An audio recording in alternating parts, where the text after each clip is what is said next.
I was looking through eBay for a Simpsons VHS until I stumbled across a VHS which was clearly a bootleg. I clicked it anyway, because I was starting to get into collecting bootlegs to see what weird shit I can find. It came the day after ordering it. I put it in my VHS player and hit play. It seemed like a season 1 VHS, so I watched it, hoping for something weird. I finished the season, and when I was about to fall asleep, loud static awakened me. I looked at the TV screen, noticing a low-quality version of The Simpsons intro, so I watched it. The episode began with a realistic Homer, which looked like a mascot costume, just laying down, seeming drunk. He then stood up. It then cut to the same Homer looking at a TV. It cut to a low-quality video of a bar plush laying on concrete, zooming in and out.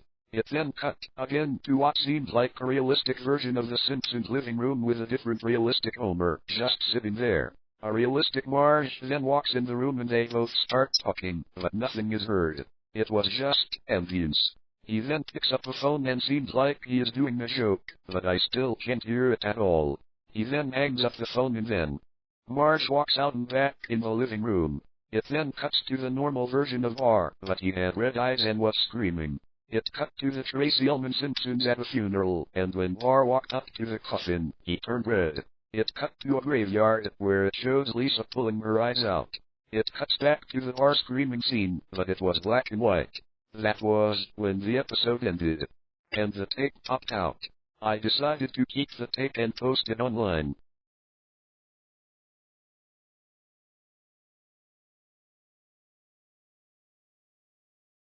I'll try to remember this the best that I can, as everything I am about to say happened all the way back in late summer/early fall of 1993, almost 30 years ago. I used to work at test screenings for several shows back in the late 80s, all the way through the mid-10s. One of those shows happened to be Full House. Believe it or not, Full House was actually one of the strangest cases of any of these shows. Specifically during the first half of its 7th season. The show mostly had a reputation for being very clean-cut and cookie-cutter. In other terms, I would say it was very safe and inoffensive.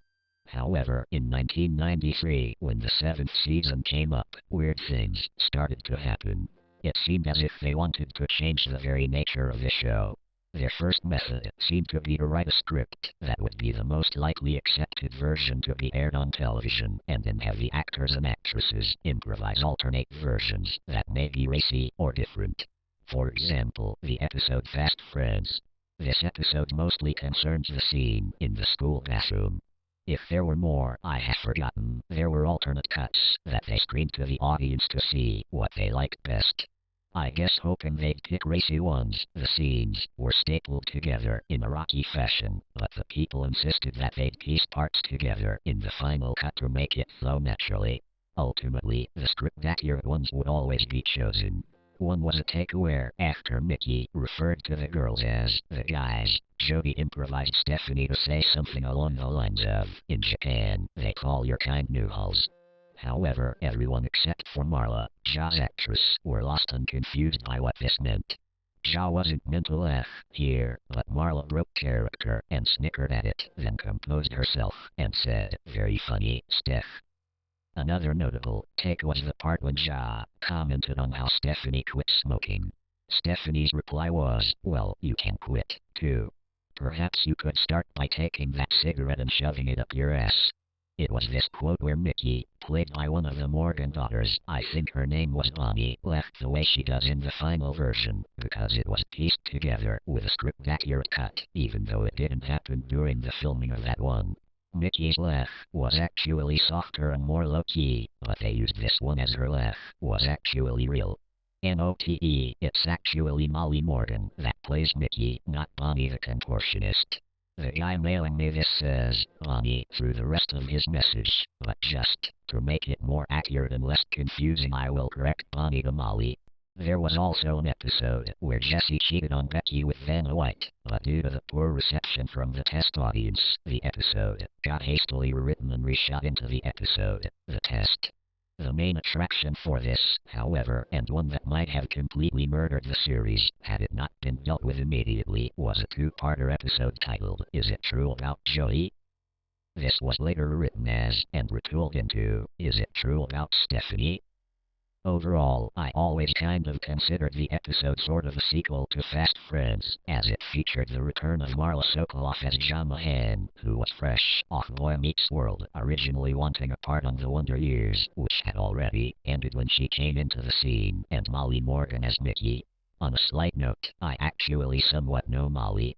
Not super closely, but I know her because I happen to know her father, Gary Morgan. He had another daughter whose name escapes me. Bonnie, so let's dive right into this. I've seen the final version, which I will refer to it as the Stephanie version, multiple times, but I've seen the original version that I will refer to as the Joey version roughly twice. So, for that reason, some moments of the Joey version may be a tad wonky. It's also been forever since I've seen the Stephanie version, so it may be off, too. Bear with me. I should also leave a disclaimer that I am writing this with the idea that you've seen the Stephanie version. If you haven't, either go watch it on whatever streaming service you have, or look up a plot synopsis. So, the Joey version begins the same way as the Stephanie version. No difference at all, except for the fact that the director of the Joey version is listed as James O'Keefe, while the Stephanie version, despite the fact that it uses clips of O'Keefe's episode, is listed as Joel Zwick. I'll explain why later. But the episode begins to change up when it gets to the Tanner household. A lot of the same plot elements, like family baking cookies, Danny rearranging his house due to his breakup with that girl whose name I forgot, Vicky. But the thing that is different with the Joey version is that it introduces another plot element, where Joey is away a lot as of late, and that this has apparently happened a number of times before. They try to figure out why, and they come to the conclusion of the possibility of him having more stand-up shows, or having a girlfriend, which seems more likely, as he would have been open with a former. So, after that, Joey finally arrives. They ask him why he was gone so long, and he doesn't say, but tells people not to worry about it.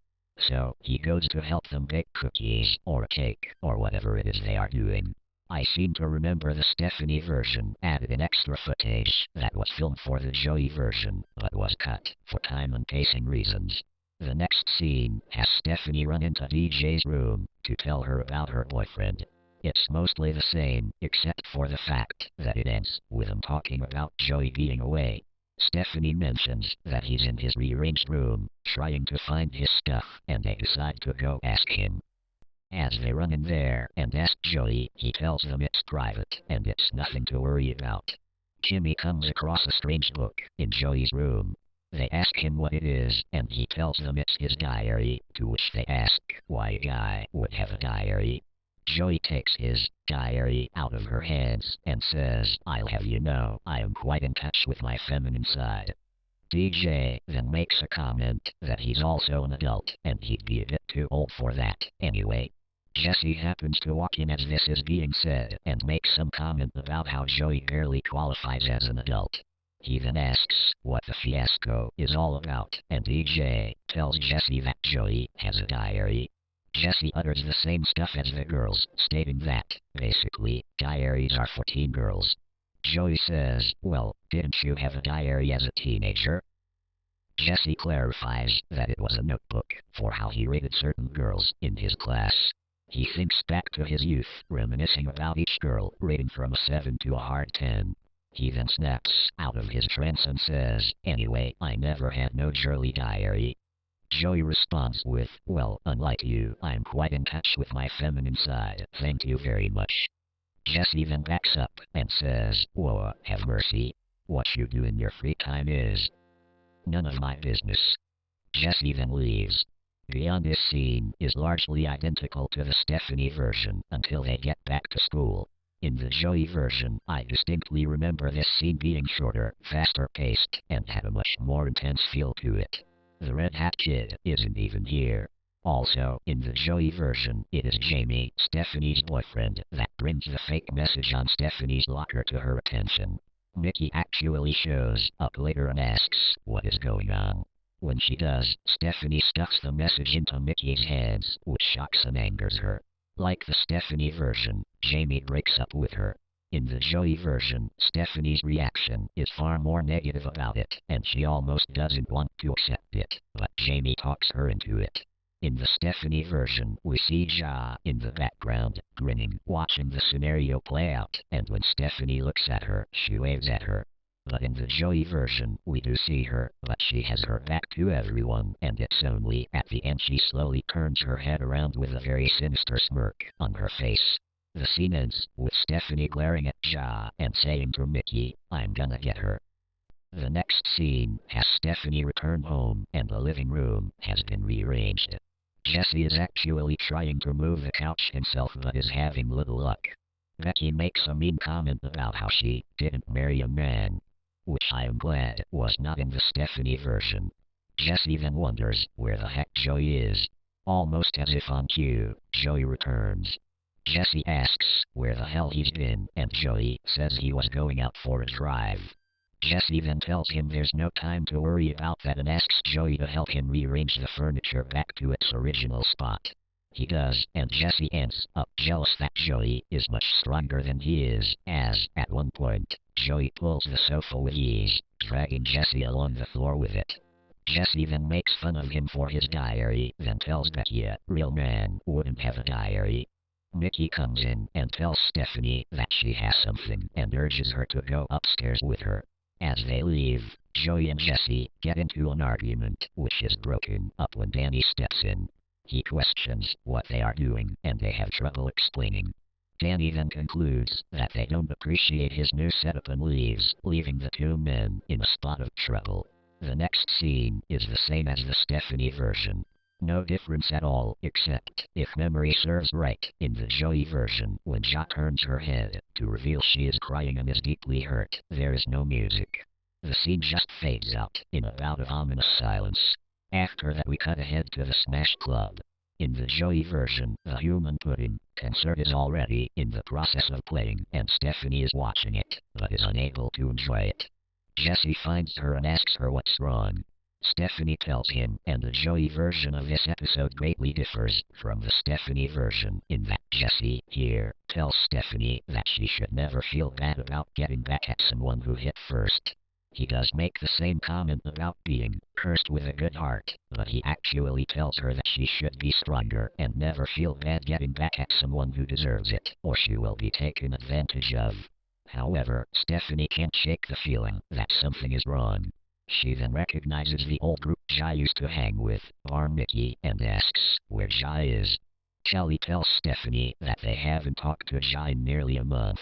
They state that she was absent for a couple weeks, and when she came back, she wasn't the same anymore, that she became clingy, obnoxious and possessive, and her ambitions seemed more cruel on one note than usual. This led Stephanie to actually go to Ja's house. I can't remember if they ever explained how she knew where she lived. She knocks on the door, Ja opens, and says something to the effect of, "Hello, Tanner. Come to rub it in my face?" Stephanie then says she came to apologize for what she did, and that she wants to hear her out. Ja seems to insist that Stephanie will just laugh and tell everyone at school, and then tries to slam the door shut, but Stephanie sticks her arm in the door, stopping it.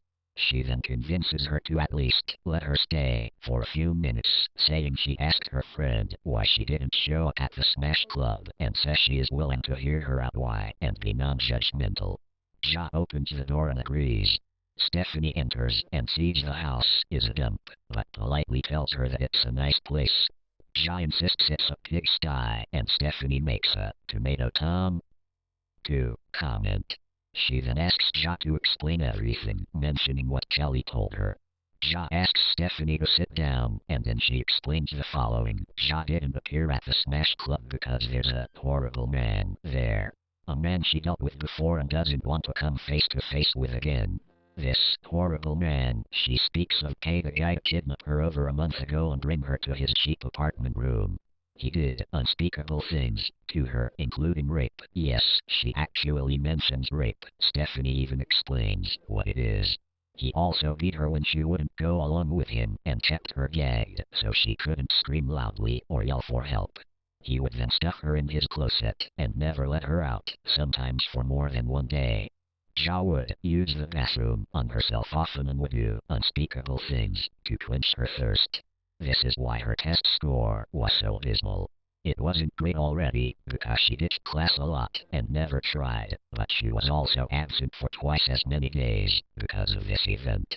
And when she would return to class, she found it difficult to concentrate, because she knew she screwed herself by ditching class, but now that her friends ditch her, she no longer has that crutch of being the cool kid to ditch class, so now she's just a big fat failure in every conceivable way, and had this not happened, she would have still had that going for her.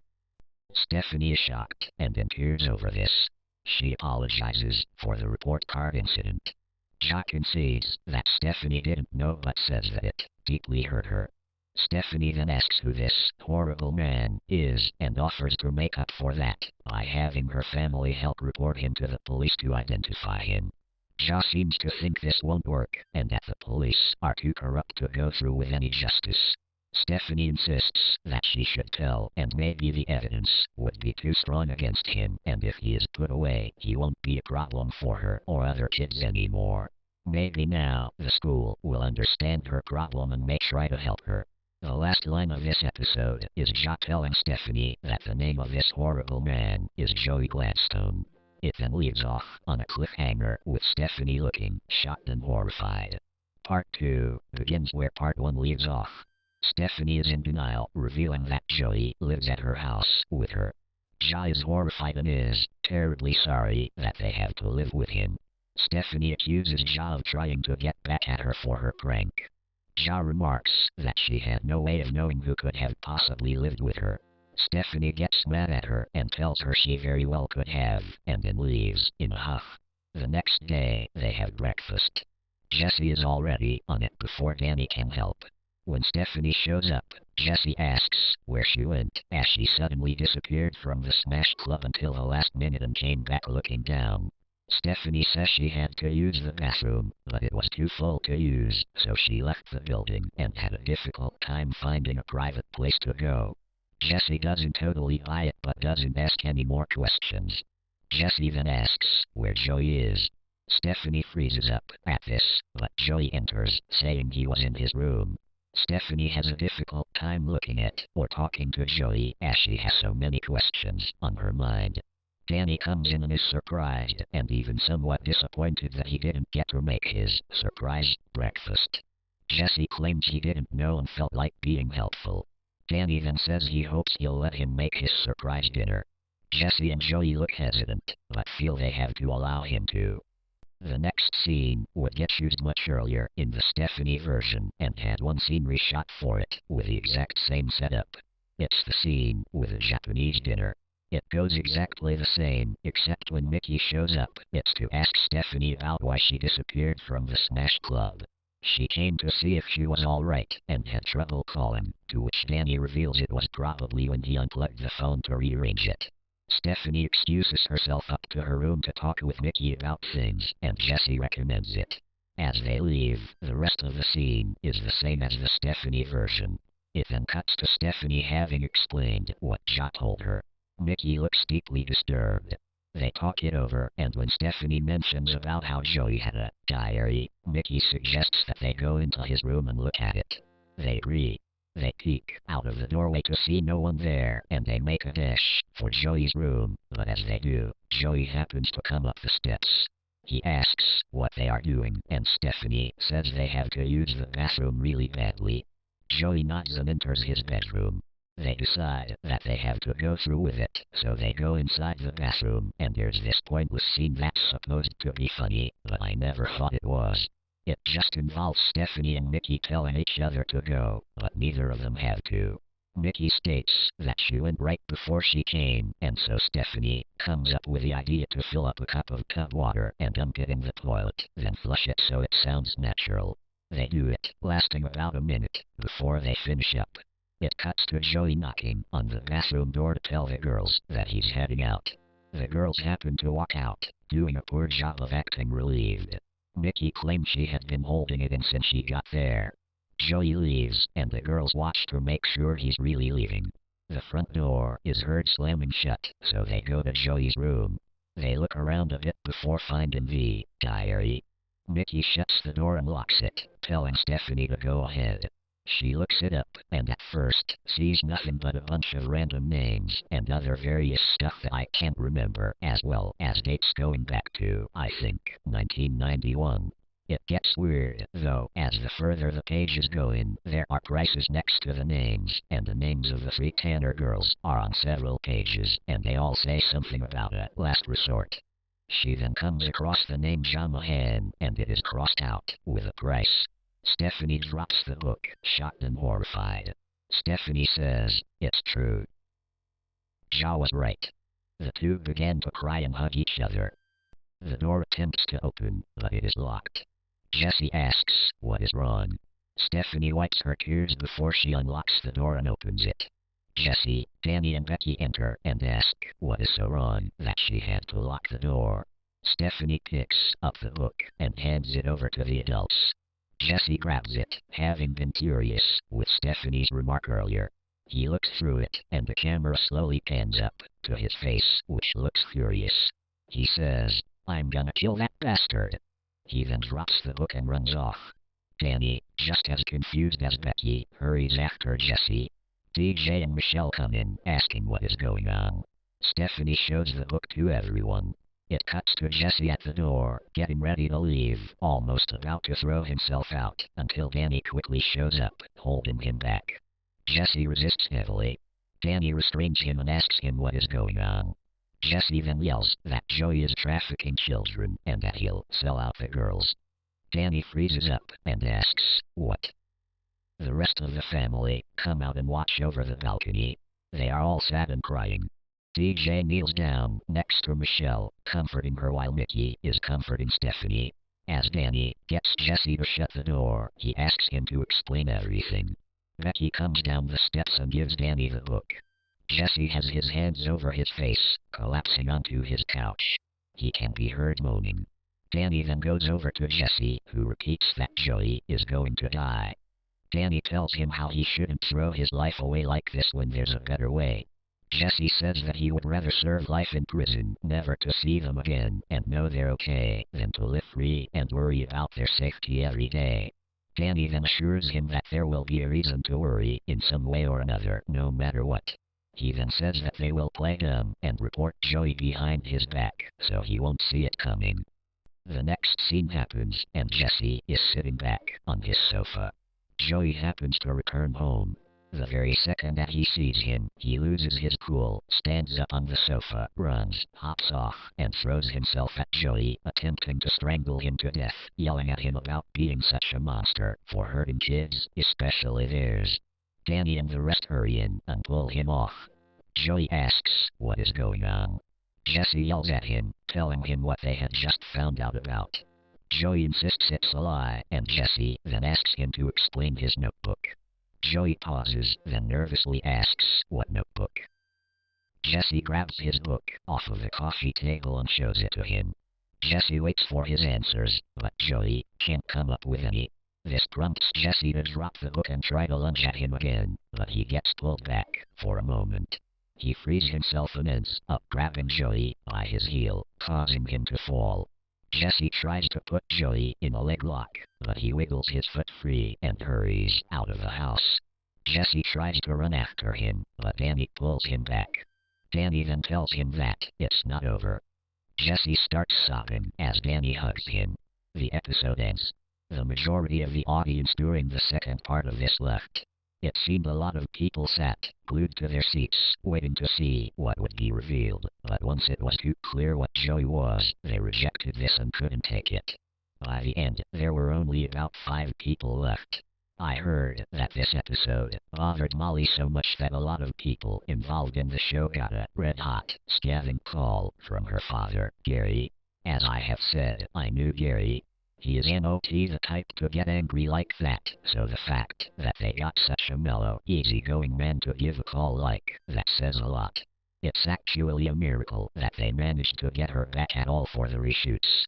I heard they were trying to figure out how they would work around her absence in the meantime. If I remember correctly, I think the reason they were able to get her back was the fact that she heard it was going back on the disturbing content and would be like it was before, but apparently, after being on set again, it wasn't the same, so she never returned. This version of the episode actually caused director James O'Keefe to get fired for quite a while and even got his name removed from the opening credits, despite him directing more than a third of the episode. I heard he briefly returned for the final season, though.